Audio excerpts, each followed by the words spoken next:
The thoughts, opinions, and general overall shades thrown on High at 9 News are those of the individual speakers and not those of High at 9 News, its audience, or its advertisers. The statements made do not constitute medical, legal, or financial advice, and for advice tailored to your specific situation, please consult with a licensed professional.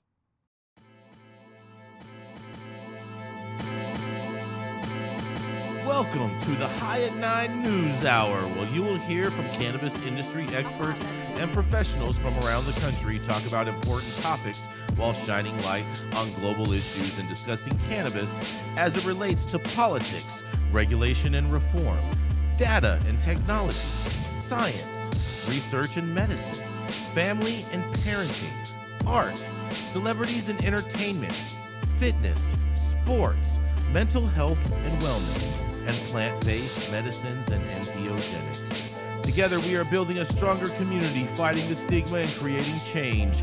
With your hosts, Jason Beck and Rico Lamitte, joined by special industry expert correspondents from around the country, and daily antics brought to you by Cannabis.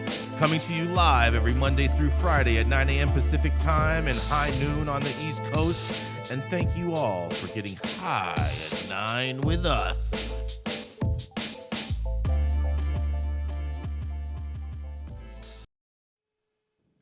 Oh, yeah. Good morning, everybody. Hope everyone is having an amazing day. It's already Tuesday, and it's August 1st.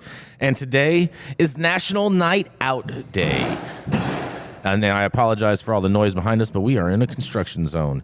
Also, it is also World Lung Cancer Day, National Raspberry Cream Pie Day, in case you didn't get enough raspberry pie yesterday, on top of National Girlfriend's Day, so make sure you hug your girlfriend, as well as National Minority Donor Awareness Day, on top of Respect for Patients Day, and this might be my favorite one right here, International Child Free Day, along with International Mahjong Day, and last but not least, today is also World Scout Scarf Day.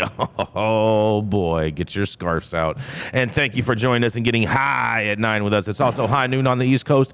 And please remember to like, share, and subscribe to us on all social media platforms. Use that fancy little QR code right there in the top-hand corner of your screen to see where we are on the internet. We're live every Monday through Friday on YouTube. And we're going to be audio only on Twitter Spaces at one point, but not today. With all that said, we are going to kick it off. Gretchen, you want to go first today? What the hell? All right, coming up first, it's our feisty redheaded conservative that loves to tell pot-loving libs all about themselves, on top of parading her dogs up and down Capitol Hill in atrocious outfits that they do not approve of. That's right, it is Gretchen Gailey. Jason Beck, I think you need to go back to my Instagram and watch that lovely video I made just for you of Salem putting on her pajamas and how excited she was. Well, why don't you send it to me in a DM and I will definitely watch that for you. Hey, you'll see it. And I'll comment on it and maybe share it. All right. Well, I hope so. So people will know that I'm not worthy of calls from PETA. All right. My headline is coming from Marijuana Moment. Senate votes to let people who've used marijuana work at intelligence agencies like CIA and NSA as part of defense bill. The U.S. Senate has approved a large-scale defense bill that includes provisions to bar intelligence agencies like the CIA and NSA from denying security clearances to applicants solely due to their past marijuana use. Senators adopted a number of amendments to the NDAA on Thursday before approving the overall legislation. That included attaching the full text of the Separate Intelligence Authorization Act, which was itself previously amended in committee last month, to include the cannabis provision from Senator Ron Wyden. Previously, the senator filed a broader amendment to last year's version of the authorization legislation that would have prevented employment discrimination based on prior or present cannabis use at any federal department, not just those dealing with intelligence. But the provision was scaled back under a second-degree amendment from the committee chairman before being adopted by the panel. And then the reform was ultimately quashed altogether when two GOP senators objected to attaching the intelligence bill to the NDAA on the floor if it included the marijuana language. But that level of pushback did not happen this year, and now the full Senate has signed off on protecting people from losing security clearances because of prior marijuana use. Notwithstanding any other provision of law, the head of an element of the intelligence community may not make a determination to deny eligibility for access to classified information to an individual based solely on the use of cannabis by the individual prior to the submission of the application for a security clearance by the individual.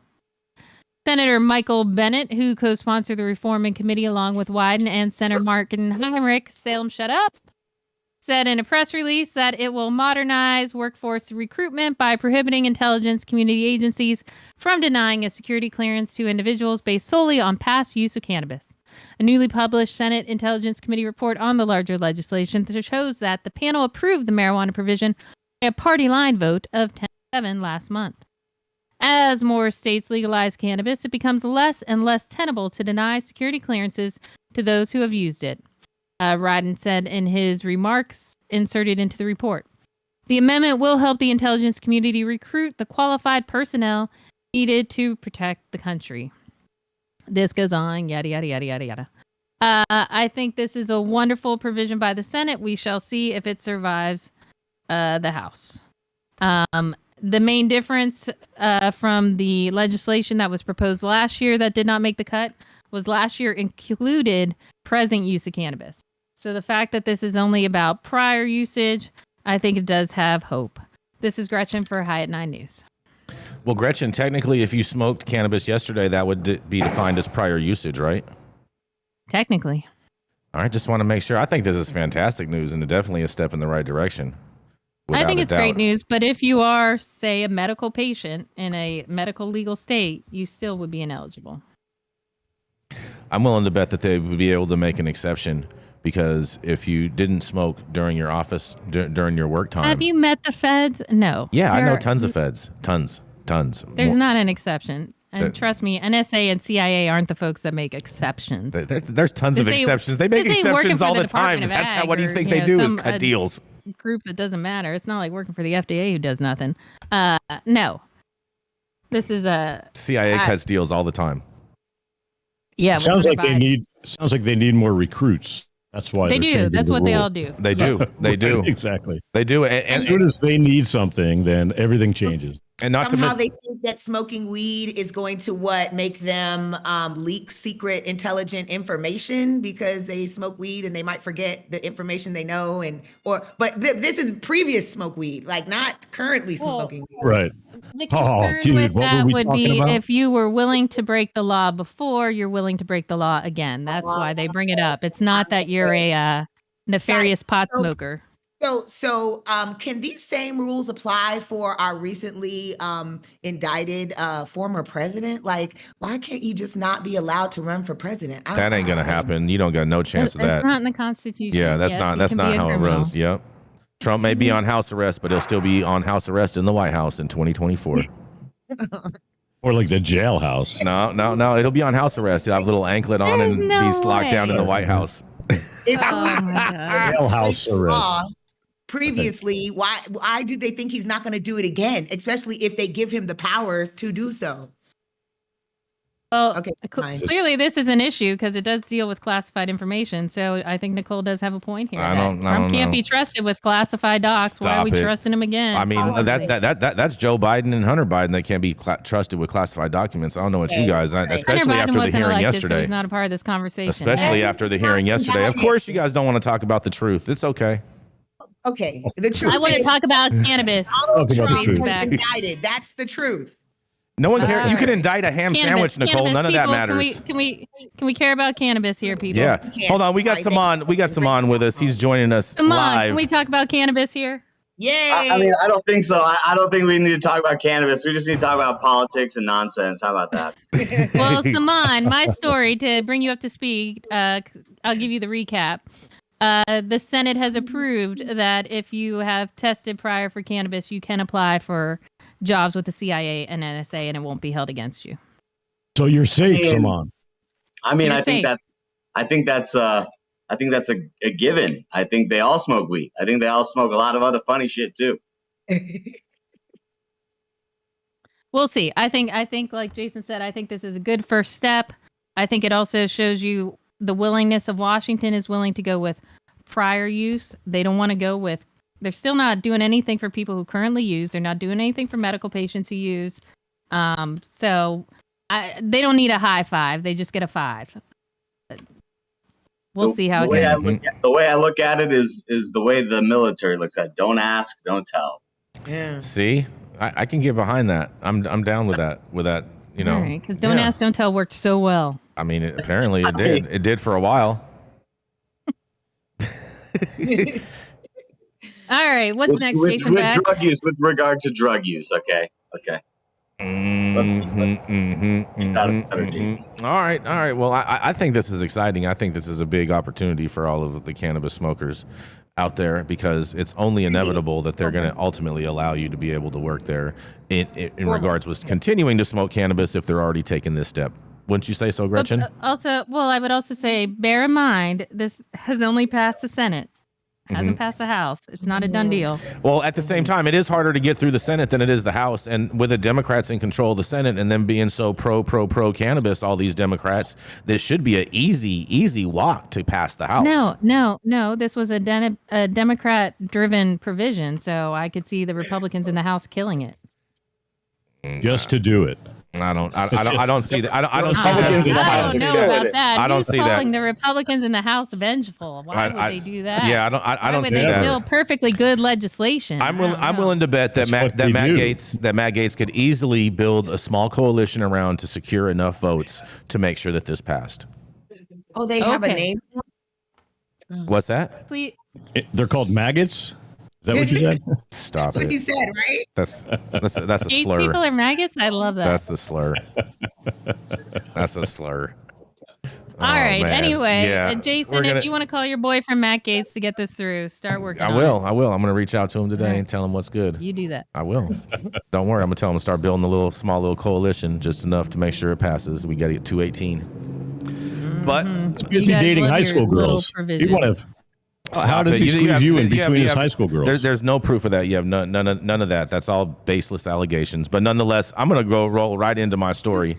There's plenty of proof. No, there's not. I know. Yeah, there's zero accusers. There's zero none of that. You guys are all full of whatever. You guys are just all propagandists, but whatever. So, you guys, I have a very interesting story for you this morning. Because New York State shuts down I'm stuck chain of cannabis dispensaries in central New York Finger Lakes region. That's right. New York State has shut down a chain of 7 unlicensed cannabis dispensaries that allegedly sold cannabis to underage consumers. Now, first of all, I don't buy that for a second. But David Tully owns and operates 8 shops under the I'm Stuck name across Wayne, Cayuga, and Oswego counties. According to a release from Attorney General Letitia James' office, Tully's stores have been selling cannabis without a license since at least early 2022, and locations in Auburn, Aurelius, Lyons, Macedon, Pulaski, and Williamson were among those shut down Monday. Tully also has a shop in Seneca Falls. Tully is accused of ignoring repeated notices from the state's Office of Cannabis Management to stop selling without a license, and investigators reported observing store clerks selling cannabis products to underage customers on multiple occasions. I want to know how they're going to prove that one. James and Tully has companies and the building owners could face millions of dollars in fines, and in a quote, legalizing cannabis in New York was a historic milestone to correct the harms of the past, but there are laws that must be followed to ensure cannabis products are safe and kept out of hands of minors, they say in a quote. James said in a statement, David Tully brazenly violated our laws, cheated taxpayers, and endangered our kids by selling unregulated cannabis to underage consumers. Today's enforcement action should send a clear message that businesses that are selling cannabis without a license will be stopped. Oh, man, they sound real big, rough, and tough in New York all of a sudden. But I'm willing to bet there's actually going to be no teeth in the end of this. And I want to know how they're going to prove that they were selling to a minor. I'm not buying that for a second because I know all of the stores out there still ID people and whatnot for this because they don't want to get caught for doing that. And I don't believe that that's really the traits of cannabis retailers in the first place. And this is Jason Beck. I'm digressing for High at 9 News. What do y'all think about this? Yeah, I mean, the fact that they're an illegal dispensary, why would they risk it? Just, selling it to they must be extra careful or they're just stupid, right? I just don't buy the they're selling to minors thing. That just, it doesn't make a lot of sense to me. I'm not buying it. I mean, people that sell weed to minors are generally other minors selling to other minors, not generally people in stores selling weed over the counter. If I got to agree with Jason. Illegal now, why are they? Because they're still scruples. There's levels. Yeah, I'm not buying that argument. There's a golden rule, Gretchen. And criminals. Gretchen, there's a golden rule. You don't break two laws at the same time. Okay, exactly. You're gonna break the law. You only break one. That's the rule. That's how the pros do it. That's it. That's the golden rule. That's the golden rule.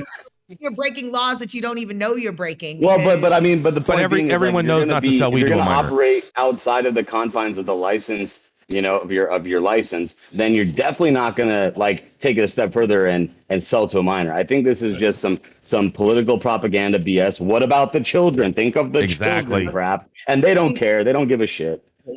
Well, hold on. I'm sorry. I don't think this has anything to do with what about the children. I do. Hold on. If Letitia James is coming out and saying, I have evidence of these guys selling to kids, I think she has evidence. I don't believe that they do. Gretchen, I don't believe Gretchen. Hold on. First of all, Gretchen. Hold on, Gretchen. In the story, it does not say that they have evidence of selling to minors. It says they observed selling to a minor, which would mean it probably wasn't a minor. It was someone that they thought was a minor. They're just peeping in the window, looking at them selling weed, and they're watching the transaction happen. But the person is really of age. That's what I'm willing to bet has happened. Now you're just talking stupid, Jason Beck. Not really. Think the Attorney General of New York is doing stuff based of course. These New York Attorney Generals, 100%, they come up with fraudulent crimes for people all the time. Oh, you need your boy? That's just one good example. City. I walked right into them. None of them carded me. Now, if they card you before you actually buy product, okay, maybe. But my point is, in the regulated dispensaries that I go into here, in regulated states, they card you before you walk. You cannot go inside any facility and see any product unless you are carded. So you're not getting through the front doors without showing proof of a valid ID, state issued ID, or passport, whatever. But that's only because that's a requirement in all of these states. Well, exactly. So if you're operating in an illegal business, then you should probably be doing the same thing, because they're already walking into a store that's got full products sitting on every shelf. And if you're not carding them to prove their age verification before they see all that shit, then... Well, hold on, Nicole. I want to push back on this a second. How do you know that this person wasn't a regular customer and shops there 2-3 times a day and is familiar with all the staff?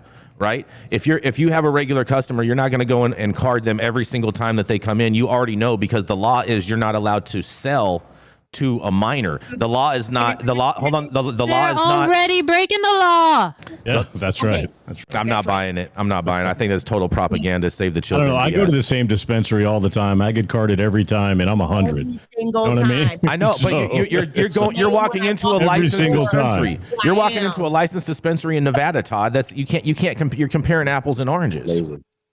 Okay, sorry, we're comparing an illegal operation in New York City to a legal operation in Nevada. I would consider it more legacy than I would consider it illegal. Okay, all right. Oh, so you're Christ. moving a few letters. It's the same. I'm all about moving letters. Yeah, I'm all about that. I think this is the dumbest argument on the face of the planet. And frankly, for you to suggest, Jason, that everyone in this industry is in it, deserves sainthood, is doing it for the cause, wonderful people who would not sell to a minor, you're a moron. I'm sorry. Whatever. I don't believe this. I'm not saying that there aren't bad actors. I'm just saying that these people have 7 stores. Okay, so they have a significant amount of investment in. Oh, cute. It's a chain of bad actors. It's a chain of bad actors. Oh man, a company of bad actors. I'm not buying it. I'm not buying. You got 7 stores and you're selling to minors. I'm not buying that for a second. Yeah, I gotta agree with Jason. So you think the headline should be 7 illegal stores? They're all illegal. They're all illegal, Gretchen. They're all illegal ones. They are not all illegal. They're all illegal except for 22 in the entire state. 90%. There are only 9 legal dispensaries in the entire state of New York. Thank you. New York Thank City you, Nicole. only has like 2. That's like an Nicole. open invitation for the black market to thrive. Exactly. And that's what they're doing. Right. That's exactly what they're doing. Mm-hmm. Taking advantage. Exactly. And to suggest Jason, you that think there's no chance in hell they sold to a minor, I think is ridiculous. I'm just saying I don't believe it. I don't buy Just it. a short person. I don't buy it. Yeah, maybe it was a little person.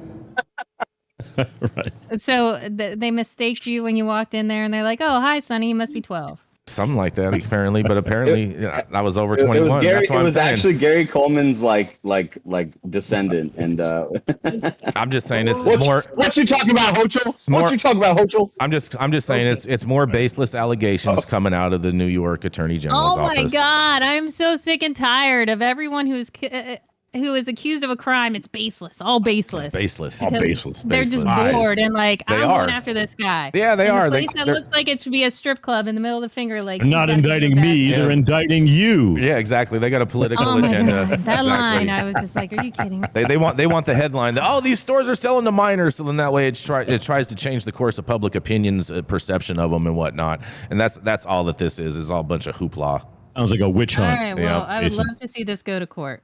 That's I what would love need. to see it go to need court, too. Actual facts. I would love to see them state some actual facts that they have like actual concrete evidence of them selling to minors before they're just throwing these baseless allegations out there.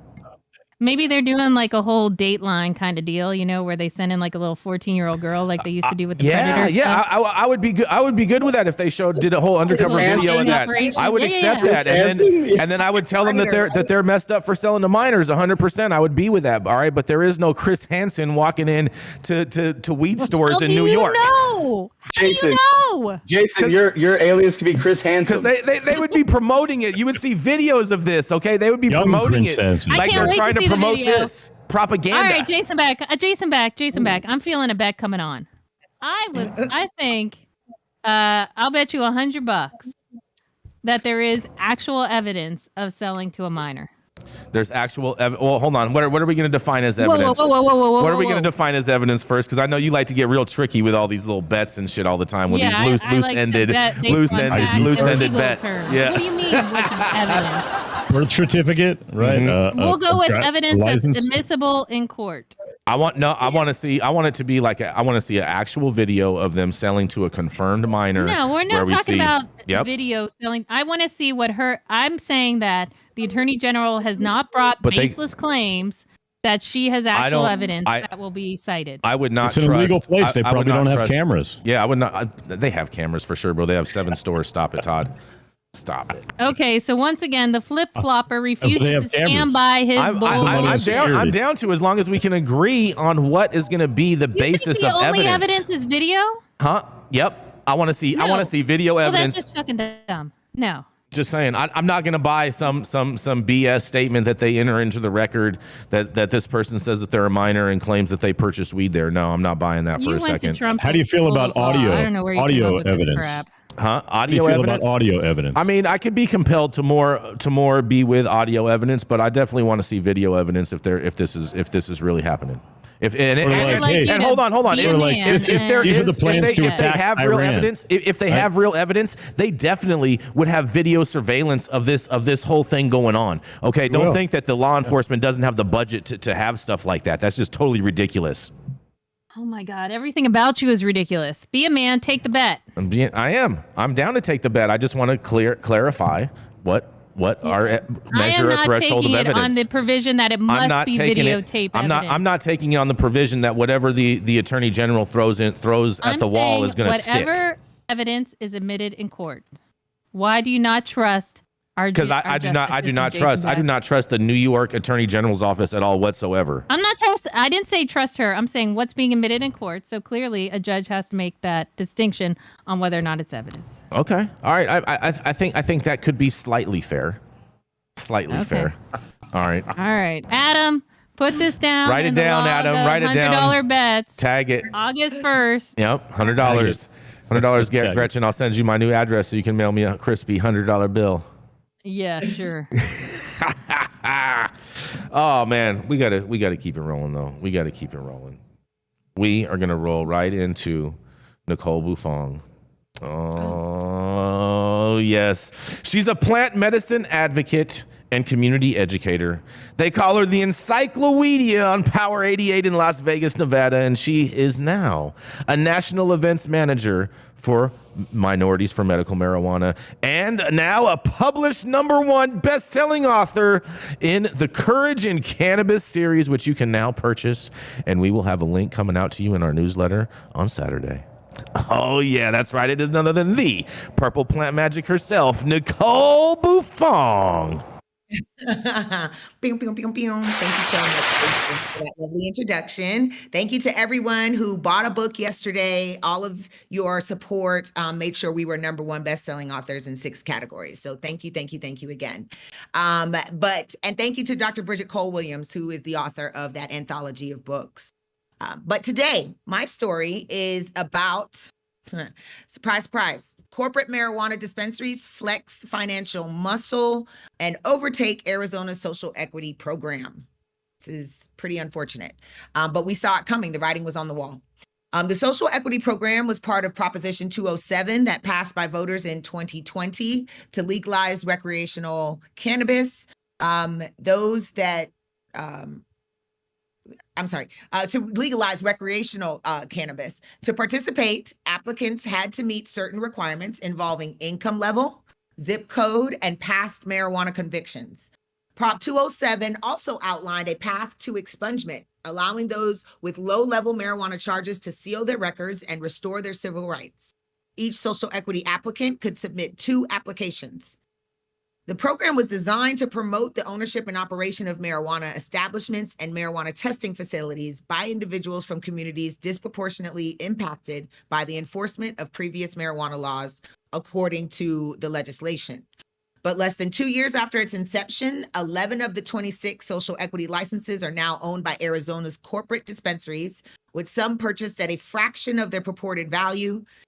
An Arizona review of corporate filings, license applications, and outreach to dozens of social equity applicants found.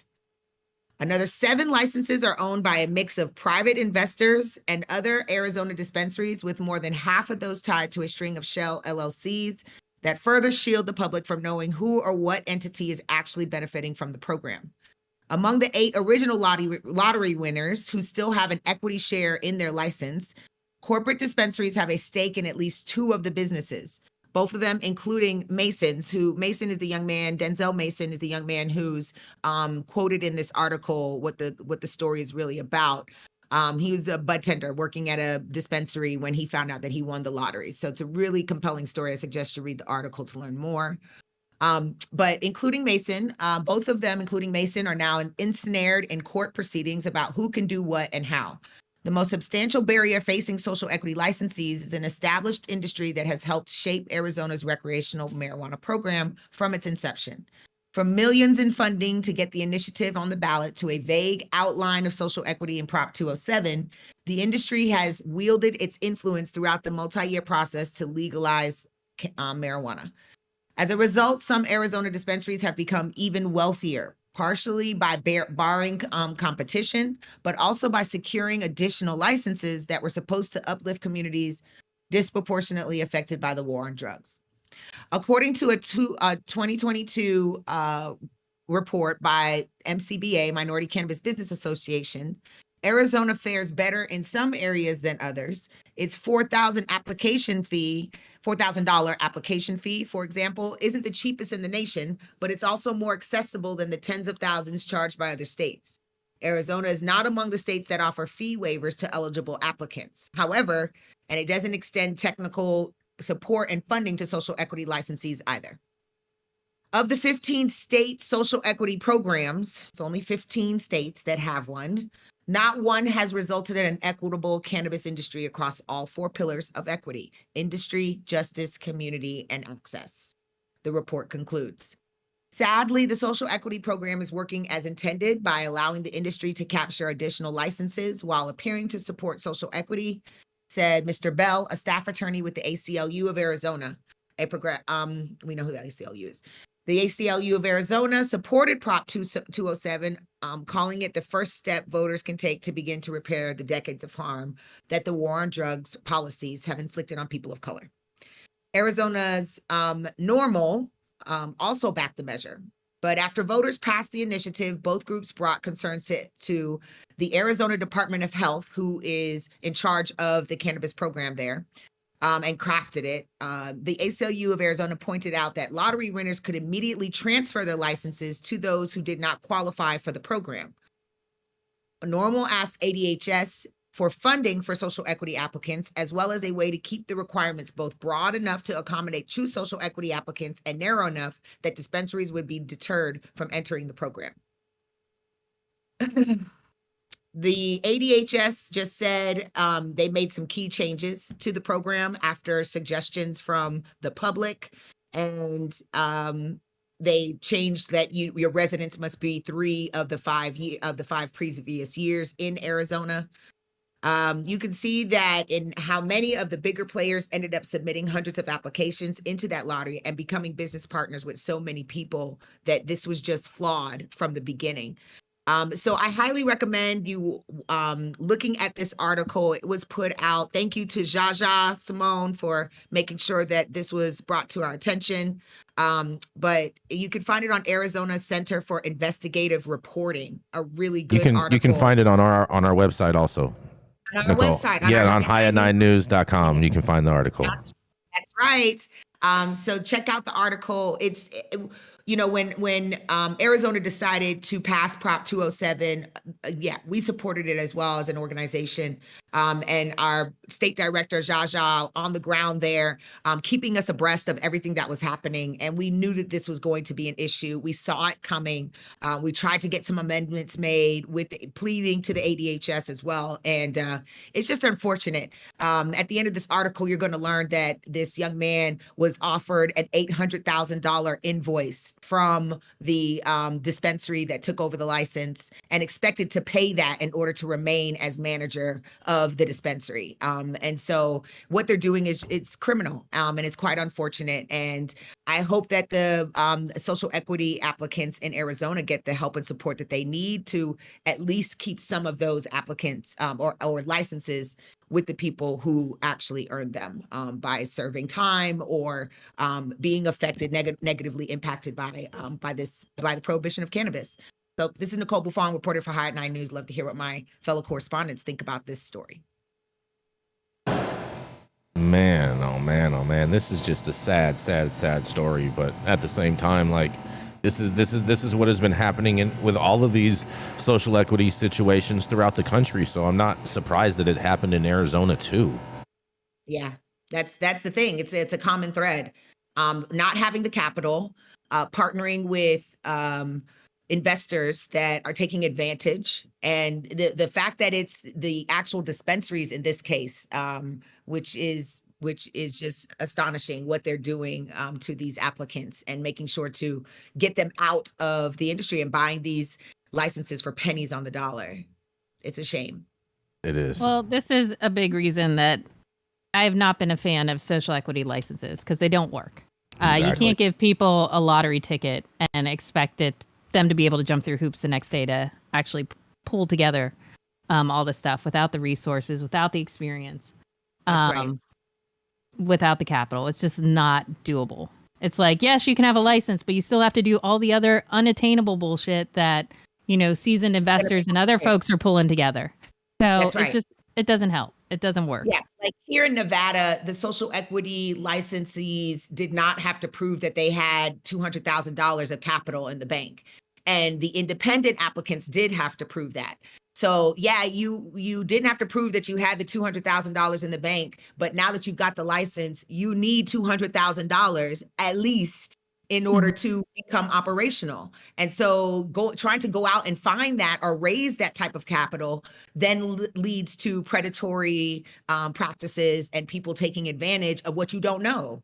And so it's a shame that, we're just seeing this trend. And you're right, Gretchen, in theory, social equity sounds good, but in reality, it does not actually work out the way that it was designed to work out. And it leaves people in a bind It leaves people really, lost for words after 2 to 3 years of trying to raise funding and trying to become operational. And then at the end of the day, they just get the license bought from them, or they lose the license because they don't meet the requirements in order to open. Sounds like capitalism. No. That's why I call it socialist equity, because it sounds good on the basis, but it really just sucks. Well, it's capitalism, because if they can't afford it, somebody else can. Capitalism right? is always, the best. Always somebody who's going to come in the and world. Pay for something that you can't pay for. right? Capitalism works. Just saying. Capitalism works. And we got Rico. Rico, you're back with us. You have any thoughts on this story, Rico? You're on mute. The dopest dad in these streets. You're on mute, yo. I can see. Social equity champion. There we go. Now we can hear you, Rico. Capitalism works for the very few, Jason. Oh God! Stop it! Yeah. Stop it! Stop it! It works for all those that want to work to achieve positive goals. Exactly. So we know you're a capitalist. That's right. And we're gonna go to a commercial, and we're gonna be right back. How's it going, guys? Saman Razani coming to you from Green Street here with Jason Beck, smoking on the best weed in the world. Did you know that we have an audio-only version of our podcast available on Apple, Google, Amazon, iHeartRadio, and Spotify? Tune in now and check it out.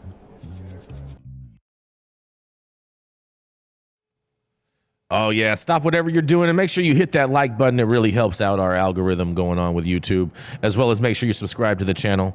And, of course, make sure that you head over to our website, www.highat9news, where you can read this story and all the other stories that we cover on a regular basis. And make sure you share the show. Tell your friends all about us, because we believe that organic growth is the best growth. High at 9 News invites you to join us and become a sponsor, supporter, and attendee for the second annual Envision Gala for This Is Jane Project, a nonprofit organization leading the way in advocating for trauma-informed care. This Is Jane Project offers a range of programs designed to shed light, build community, and uplift the lives of women and non-binary trauma survivors who use cannabis as medicine. Support this event that is sure to make an impact today. For more information about sponsorship opportunities, visit www.thisisjaneproject.org.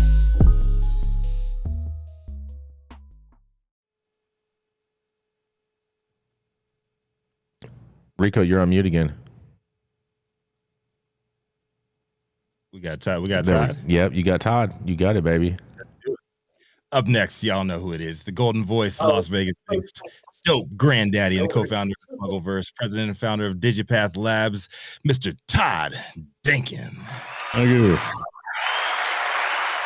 Thank you very much. My story out of Forbes magazine today. Another corporate dispute. Cannabis delivery firm Ease and its billionaire investor accused of fraud in a new lawsuit. New lawsuit filed against Ease, the once high-flying firm that pioneered on-demand cannabis delivery nearly a decade ago, accuses the company of committing fraud when it began talks to acquire Colorado-based marijuana firm Green Dragon back in 2021. Three co-founders of Green Dragon claim they were deceived into selling their own successful company to San Francisco-based Ease, which was allegedly in dire financial straits. The fact that was allegedly kept from them. The Green Dragon co-founders also say Ease is violating California's cannabis law by illegally renting cannabis licenses from other dispensaries instead of simply acting as a transportation middleman, a charge the company denies. Plaintiffs claim that Ease fraudulently acquired and raided Green Dragon for their own personal gain and that they lost millions of dollars in expected revenue.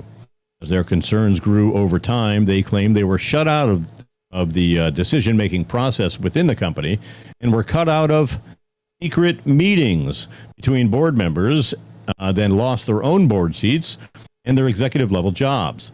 Three Green Dragon co-founders were ultimately forced out of Ease in February of this year. Fundamentally, the trio says that they would have not entered into any business arrangement with Ease had they known that the company was in such trouble. They and their attorney declined to comment. According to Alex Levine, he is 29 and one of the plaintiffs. He told Forbes, as outlined in our complaint, our profitable family-owned business was fraudulently taken from us and irreparably destroyed. He and his father, Andrew Levine, and his stepmother, Lisa Letter, built and grew Green Dragon. Ease CEO Corey Azzolino, who is named as a defendant in the suit, said in an email to Forbes that he and Ease, quote, deny allegations and intend to defend themselves against all claims of wrongdoing. The suit also names two other investors as co-defendants. The pair, Thomas Jermaluk and James Henry Clark, together own a 35% stake in Ease, the largest share in the company, and were on its board from 2019 until February of 2023. In an emailed statement to Forbes, Jermaluk and Clark, quote, deny all allegations, unquote, noting that the facts will come out in discovery. In the statement, the investor pair further expressed their frustration by saying, we will say this. Jim and TJ have been friends and partners for almost 40 years, and together have served on the boards of over 30 companies, including boards of numerous public companies, they said. Never in that time have we run into people like the plaintiffs who are supremely confident in their own opinions, but we believe lack appropriate business knowledge and knowledge of legal obligations as directors. Clark, who co-founded two legendary tech companies, SGI and Netscape Communications, has also been a veteran investor in numerous Silicon Valley giants, including Apple and Facebook. Forbes estimates Clark's net worth at about $3.7 billion. Financial unease has swirled around Ease in recent years. The cannabis company has reportedly had cash flow problems dating back to at least 2020. In 2021, its former CEO, Jim Patterson, pleaded guilty to one count of conspiracy to commit bank fraud as part of a scheme that allowed Ease to skirt rules about accepting credit card payments. The company has since stopped accepting credit card payments in 2019 and currently only accepts cash or bank transfers. The new civil lawsuit paints a picture of a company on the brink of financial collapse, which was seemingly only kept afloat by the acquisition of Green Dragon. Back in 2021, Ease was on track to become America's largest cannabis delivery service with the acquisition of Green Dragon.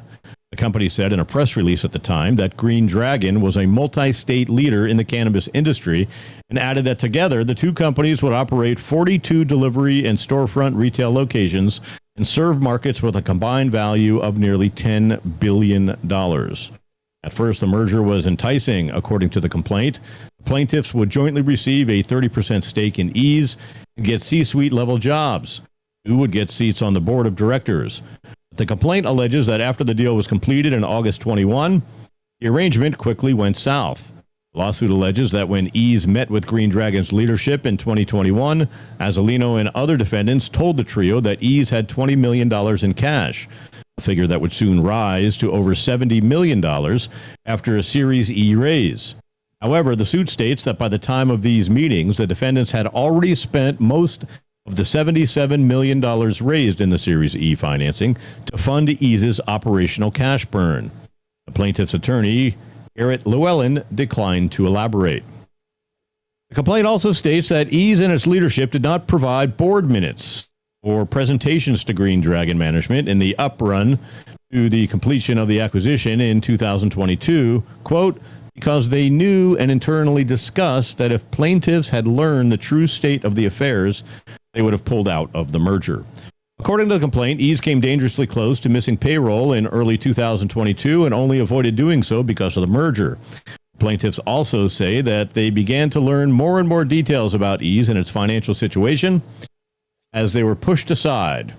At least one time, the plaintiffs claimed the board had these secret meetings specifically to avoid providing plaintiffs the opportunity to object to the misconduct set forth in this litigation.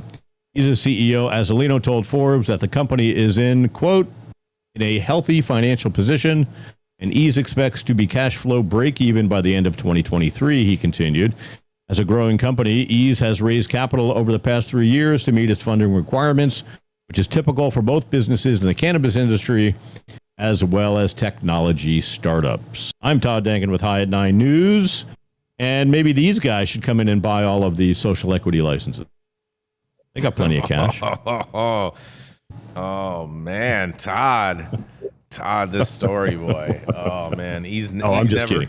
No, I'm just kidding. It seems like a typical case of let's tell them what we have, but we don't really have it, and let's try to make a deal. It's pretty typical in the cannabis space, especially with big guys. It's like another one bites the dust. Like I thought Ease, didn't they do like funding for new businesses and new brands? Didn't they have like this scholarship award opportunity? Because I feel like Leo Bridgewater won one of those $10,000 like from Ease. But it's just a shame. I just feel like it's Pinky's up. It's Pinky's up time right here for this story. Pinky's up time. You know what I mean? It's conscious capitalism. Yeah, conscious capitalism. Yeah, no. Ease did have an incubator program, but basically what they did, and I talked with some people that were beneficiaries of this. They gave them like $50,000, and there was no requirement in receiving this $50,000 that they had to do anything with it other than anything that they wanted to do with it. There was no mandatory, you have to invest this into your business or anything else like that. It was just like, hey, we're going to give out this money, and if you qualify, whatever, come up with a cool plan, we're going to give you the money. And they just gave out a whole bunch of people $50,000, and there was no requirements for them to actually enter the market, do anything with the concept or anything like that at all whatsoever. Oh, wow. This is a good way to launder the money, I guess. Yeah, you know that. You said it, not me, Nicole. Free. Right off. I want to know how they spent their $77 million. Oh, they're a technology company, so it's very easy to spend $77 million as a tech company. Oh yeah. Yeah, but they're not a tech company. They're a cannabis company. No. Ease strictly markets itself strictly as a technology company that assists the cannabis industry. They are not considered a cannabis company. Yeah, because they don't grow flower. They don't have any licenses. Yep, they have no licenses. I'm a laboratory. I'm in the cannabis industry. I don't grow it or sell it. You touch it though. You're a lab. License. You touch it. I'm a service. It doesn't matter. But We're a they're service. collecting Doesn't all matter. their data on their people. There's all sorts of ways that these guys are gonna consider themselves a tech company. I guess. Because the tech is through their platform and how they are delivering and how they are selling and yada yada yada, all that jazz. Yeah, let's talk about the actual hold on. reason why they have to claim they're a technology company in the first place is because of our stupid tax laws. So if we reform that, then we wouldn't even have to have to be surreptitious about what we do and where in the supply chain we exist, because it shouldn't freaking matter in the first place. So hold on a second. Okay, Hold on. I'd like to discuss the actual story here. So do we think that these guys have a case against Ease for fraud? I think they do. If you're excluded from board meetings, if directors conspire against you without you in the room, yeah, that's fraud. Hold on, I said so. In the quotes, we have Nicole Redler chiming in, and just so everyone understands, Nicole Redler was was in charge of the Ease Incubator program, and so in the comments, she says that the Ease Incubator program was a net positive. It was a training program, and she also says in here that I don't think so, y'all. It was very hard to raise the money to support the awardees in regards that received the money, and compassion program that they also participated in. So that is from Nicole Redler, who was who was in charge of the incubator program at Ease. Thank you, Nicole. Well, regardless, back to fraud. I'm wondering, is this just piss poor due diligence on the part of the Dragon folks? I would guess it's piss poor due diligence on the Dragon folks, because they were looking at Ease and all the things that they've done in California and all these other states and yada yada yada, and just got all googly eyed, and all of a sudden it's like, let's make a deal. Because how do you not know that the company has a shit ton of money? I mean, shouldn't you? Well, you're making a deal? Look, if you've ever been involved in mergers and acquisitions, there's always, if you're dealing with a nefarious audits, there's company, all sorts of things. There's all of that stuff that can be falsified or not delivered, or I'll get that to you soon, to try to make the deal work. But I've gone through lots of audits that have taken months and months and months, and in the meantime, you're in this limbo deal area, and you either want to make the deal, so you try to make it work, but it's not so hard to hide a lot of this stuff in the long run, and after the end of the deal, it's impossible, right? But as you're courting and as you're dating, and as you don't turn in all of the stuff. It happens every day. Yep, that very, very true. Very true. But is that legal?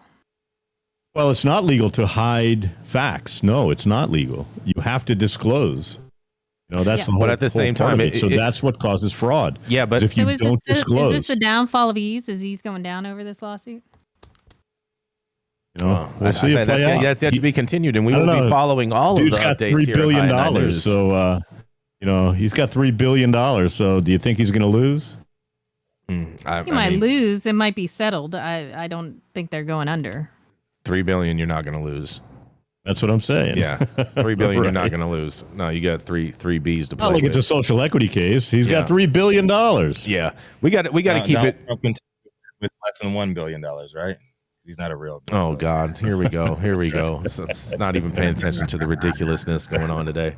But coming up next, that's right. Oh yes, it's Mr. Saman Razani. He's a plant formulation specialist, as well as a facility designer, builder, and all of that amazing type of stuff, as well as the man who reminds women over 50 how to say hello again. That's right, it is none other than the Saman Razani, coming live from the First Licensed Consumption Lounge in New Mexico. That's right. I'm sitting here with the proprietor of the First Licensed Consumption Lounge in Albuquerque, New Mexico. This is my friend Pierre Amistoy, and I'm gonna plug him in. Do you want to put this in here and talk? All right, cool. Pierre here is the man. Enchanted Botanicals is the name of the dispensary attached to this beautiful establishment. I'm gonna let him talk about it a little more, and I want to just put a little spotlight on the people doing big things in the new markets here. Pierre. Well, thank you, buddy. I appreciate it. Yeah, I mean, we have we got the first actual retail lounge license in Albuquerque, and so we were able to open about a month ago, and we've had all types of events, from watch parties to educational events to even a Barbie party this week. So we're just trying to bring the culture together here and make it a safe, awesome space to consume, and also just network and really just come and enjoy our products. We have our new strains all on the shelf now, as of about a month ago. So yeah, tell us. Are they all sick? Are they all sick? They are. One of them is all sick for sure. That's my buddy from Albuquerque here. I don't know if everyone knows him, but Johnny James, he's a cool guy. We just launched his strain, Wolf's Breath, and then we submitted our Kemi Jones and our Donny Burger for the High Times contest. So those are kind of our star children right now. But we have half heirloom strains, half kind of hype strains. So we have the Blue Dreams and the Lemon Skunks, and then we also have the Modded Grapes and all the crazy new stuff for the youngins. But yeah, it's been a fun journey, and we're excited to bring New Mexico up. And can you explain how your model works there? Like, is it a membership type thing, or how does your consumption lounge work? Yeah, so it's shaped like a U. So one of the laws is that it has to be connected to the dispensary to be able to get granted the consumption lounge license. So you walk in on one side over here, and then after you go through the retail experience, you go through a threshold into the consumption lounge. So right now there is no, you just have to make a purchase in our shop to be able to get into the lounge, right? And then there's about 40 seats in here total. We have a dab bar. There are definitely, closed private list only events where, Post Malone's going to come by. We have we're doing the Weed Maps after party for Lucky Leaf. There's a handful of different things that we can do here, but it is open to the public all the time. So from when we're open at 10 a.m. until we close at 9, you can come here and smoke your flower. We have a lounge attendant that, serves you dabs, brings you water. We have all of the surrounding restaurants that will actually deliver you food here, so you can kick back, eat, do your work, smoke, do whatever you want. I have a question. And I'm sorry, I was just going to say, you said you have to make a purchase in the retail side? Yeah, that's my question. The way to get in the lounge is basically just need to make a purchase. So then do you own the dispensary as well? Yes. Okay. We own 3. Are you allowed? Is anybody allowed to bring, like, say they purchase in the dispensary, are they also allowed to bring in their own, like maybe concentrate or something else that they want to consume inside? So as of right now, you need to purchase your cannabis from Enchanted Botanicals in whatever category it is. Now we have had private events or brand activations where people come in and, we get to try their rosin for the first time, or we get to try their edibles. They do an educational event. So on the day-to-day, the answer is no, you cannot bring BYOC. It's not bring your own cannabis, but for private events, for brand activations, for launches, all that kind of stuff. We welcome that. We welcome. And a quick question from a regulatory aspect, because I'm here in Nevada and we're getting ready to open up consumption lounges here. We've already had one open. New Woo has had one open for more than 3 years. And so what are the air quality regulations? Like, are they making you have a higher quality or regulation than like a casino or a tavern or a cigar bar? Great question. So it is similar to a cigar bar, but we have 2 units that are able to clear the space in this, the air in this space rather, every 15 minutes. So we have 2 of those. So the air quality, definitely, the state required its own HVAC system that is separate from the dispensary. So we did have to build that out entirely, which included a mini split on the wall, as well as the air filtration systems that are 4-step. And then we only have clean air coming from the dispensary side. So smoke will never go 1 to the street or 2 to the dispensary side, because we have a window here that you can actually get served more cannabis through that slot. So you can be sitting there and it's truly like a bar experience where it's like a speakeasy window. Exactly. Like that. I have a question for you. How many people who are coming to the dispensary are going to the lounge? Or do more people want to just buy and leave and go home? Well, by design, I make them leave through the lounge, but most of them, I would say about 70% of them are at least stopping, sitting, asking questions. Even if they're not consuming their product there, they're at least inquisitive about it. And so it's definitely created a buzz. It's definitely created, questioning. And then the second time they come back, almost everyone is at least taking a moment to sit down, smoke a. Nice. We offer half-gram specials for a handful of different things. Right. So Okay. people to stay. I got 2 questions for you. Do you have any issues with people not leaving? So I mean, getting a full lounge and then you're like, all right, move along, come on. Saman's probably never going to leave, right? So it's way too comfortable. I'm in the private lounge checking it out. We're chilling. It's a whole vibe in here, man. And I made them turn down the music, but they have a great music selection as well. Yeah, we haven't really had that problem yet. I mean, I foresee that that's going to come up. But most of the time it's people that are working, that are staying for a long period of time. So we welcome that, the loiterers, they may be coming, but right now, it's such a brand new, clean space that a lot of times when the people that want to hang out get in here, they're kind of like, uh-oh, I don't know if I should be in here. So I think it feels professional enough to where we don't have a lot of the people that just would want to kind of fall asleep on the couch. But we're aware of it, and we have signs everywhere. Eventually, we're going to implement a half-hour time limit unless you buy cannabis. If the lounge gets full, we have had a couple events that every seat was full, so we had to make people wait. And but that was a sponsored event, so that was a little bit different. And then my second question, real quick: how many licenses are there going to be in New Mexico for consumption lounges? Well, right now there's one operational in Rito, so there is no cap. The only rules are that you have to be connected to your dispensary. You have to have separate HVAC. You have to have air quality standards, and then you have to have insurance that covers that, right? So once you get that covered, you're able to. Now that doesn't mean a lot of people have it, but it's a private space. It's not open to the public. Maybe it's only for private events.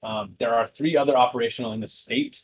One in Cruces, one in Rito, and then mine, and I believe there's one other one that's private. Okay, and so when did you all open?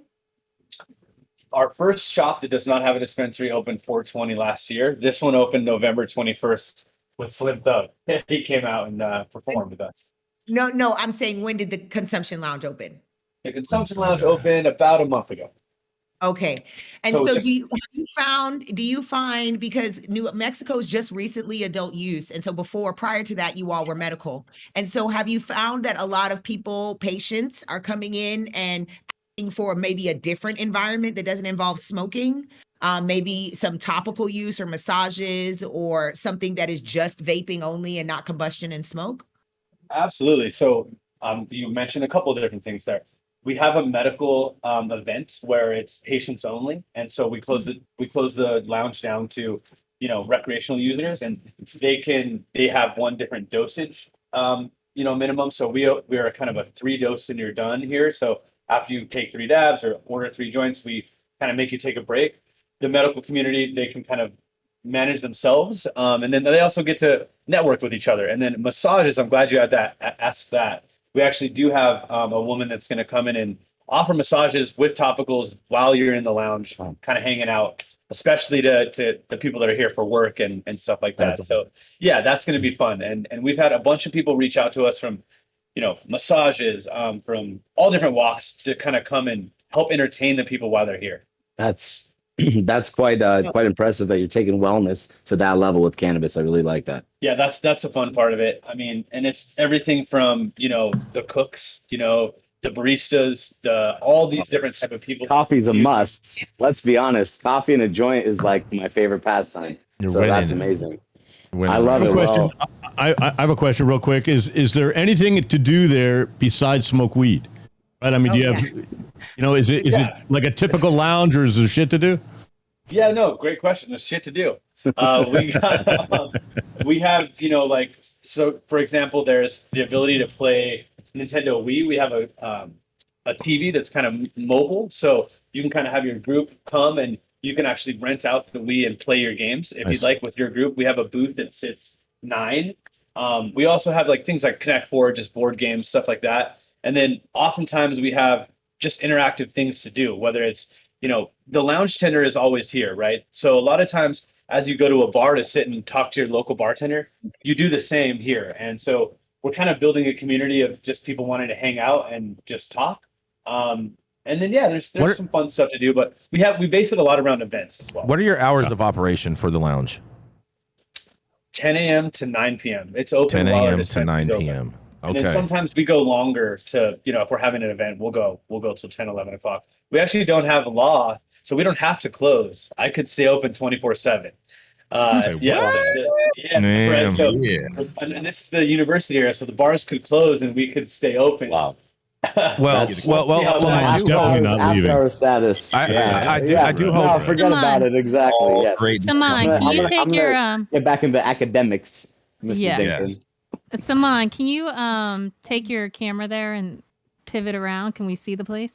Oh, yeah, you can see the private room. And This is just a private room. Yeah. This is not. This is we're gonna take some proper video, Gretchen. And I think we need a walk and talk here. Oh, That'll get posted to the website. So we will do it 100%, and we will post it to our website, and you guys can check it out there at highat9news.com, and check out Mr. Pierre. Pierre, hit him with your website, please. It's enchantedbotanicalsnn.com. And you could find them at, what's your IG? The Instagram is Enchanted Botanicals Official. And Pierre, like a referee with a whistle. And Pierre, High at 9 News is on Monday through Friday and is America's #1 daily cannabis news show. So I'm sure that you will be making sure that High at 9 News is playing in your cannabis lounge for all of the spectators that want to just come in there and get some education.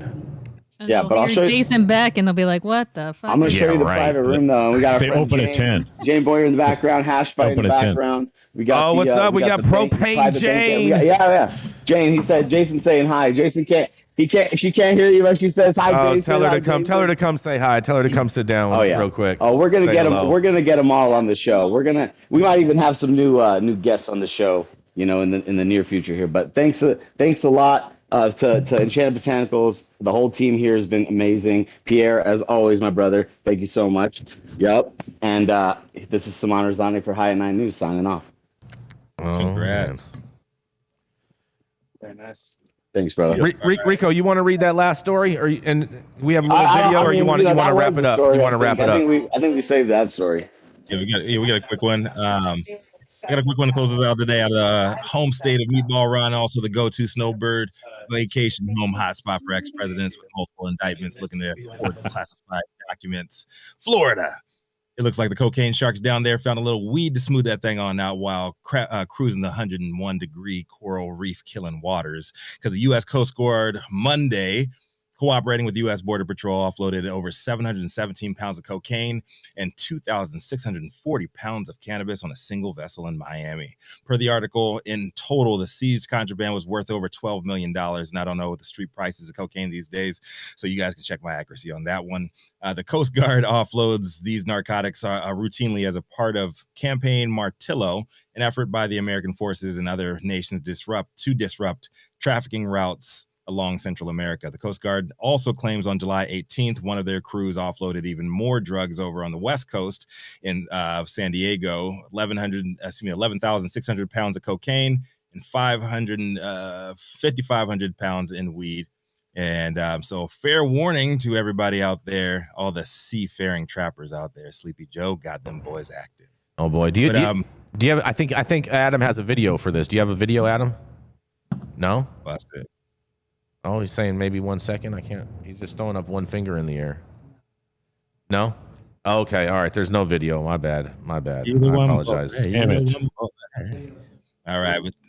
That's it for us today. Thank you all for joining us for another episode of High 9 News. Catch us with live weekdays, 9 a.m. Pacific, high noon on the East Coast. Big shout out to the super fans showing love, keeping their comments live on the big screen, and the live audience members and online supporters catching us across all media platforms, tuning in for the conversations that we have daily on Headlines of Cannabis.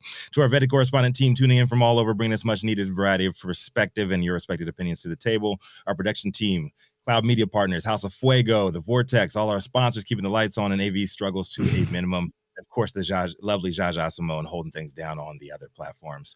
Always Cannabis Sativa L, the reason that we show up and read these headlines every single day.